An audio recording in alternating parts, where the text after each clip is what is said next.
네, 고등어TV의 철수해야 좋은 대학 가자라는 시리즈를 지금 하고 있는데 이 시리즈의 특징은 그거였죠. 2016학년도 올해의 전형을 일단 큰 굵은 글씨로 한번 둘러보자라고 하는 거였습니다. 그 마지막인데 7번째 지역인재 전형 변수라고 되어 있습니다. 이거는 작년부터 시작해서 내년에면은 더 많아질 텐데 지역인재라고 하는 것이 지역인재 특별전형이죠. 이런 것들이 모집 인원이 점점 증가해갖고 이제는 79개 대학에 10,000명 가까운 학생을 선발하고 있다라는 겁니다.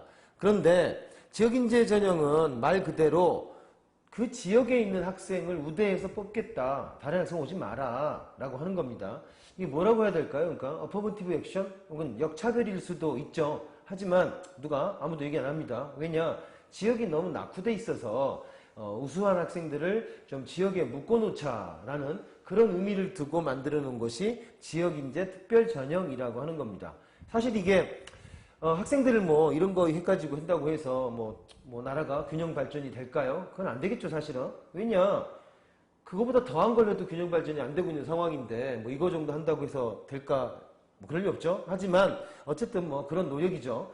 그런데 중요한 건 이런 전형이 만들어지면 자, 유불리를 따질 수밖에 없더라라는 거죠. 왜? 입시는 누구나 다 조금이라도 더 괜찮은 대학 혹은 내가 가고 싶은 과를 가고 싶은 욕망이 있는 거지 않습니까? 이거를 뭐 제한한다라고 하는 건 말이 안 되는 거거든요. 그러니까 이런 전형을 만들면 누가 유리하고 누가 불리하고 라고 하는 것은 당연히 계산해 봐야 되겠다라는 거죠. 누가 유리할까요? 지역인재가 유리하죠. 당연히 지역인재 특별전형이니까. 하지만 이 많은 숫자 중에서 사실은 중요한 것은 의치한이더라라는 거죠.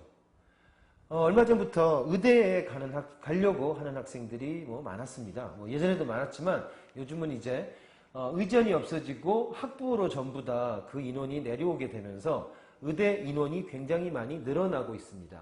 그러니까 거기에 맞춰가지고 지원하는 학생의 숫자도 뭐 예전보다는 훨씬 쉬워졌으니까 지원하는 학생들 그리고 그걸 바라는 학생들이 더 많이 늘어나고 있다라고 생각할 수 있습니다. 그 이유는 뭐냐? 간단하죠? 다른 것보다 어쨌든 공부 잘하는 애들이 가서 의대 나오면 그래도 먹고 사는 데는 일단 지장 없더라. 이게 사실은 가장 중요한 이유가 아닌가 생각이 됩니다. 한편으로는 또 씁쓸하기도 하죠. 그렇지 않습니까? 뭐 과학 잘하는 애들은 과학해야 되는데 과학 잘하는 애들이 그런 거 한다고 해가지고 특기자료 전부 다 과고 뭐 이런 거 간 다음에 의대를 간다. 뭐 개인의 선택은 자유니까 뭐 그렇게 할 수도 있는 거지만 사실은 어른들이 잘못 이끌어주고 있지 않나 뭐 그런 생각이 듭니다.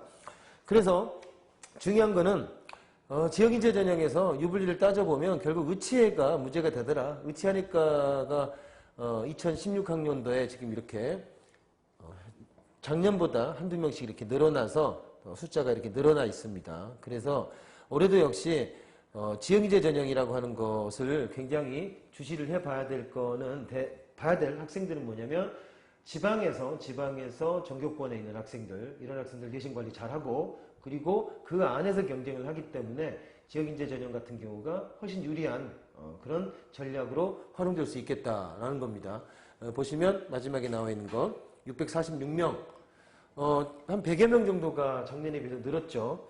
굉장히 많은 숫자죠. 어떻게 보면. 그래서 지역인재 전형이 지방에 있는 전교권에 있는 학생들한테는 타겟이 될 만한 특히 의치한의를 가려고 하는 학생들한테는 굉장히 좋은 방법이 될 수도 있겠다라고 생각이 됩니다.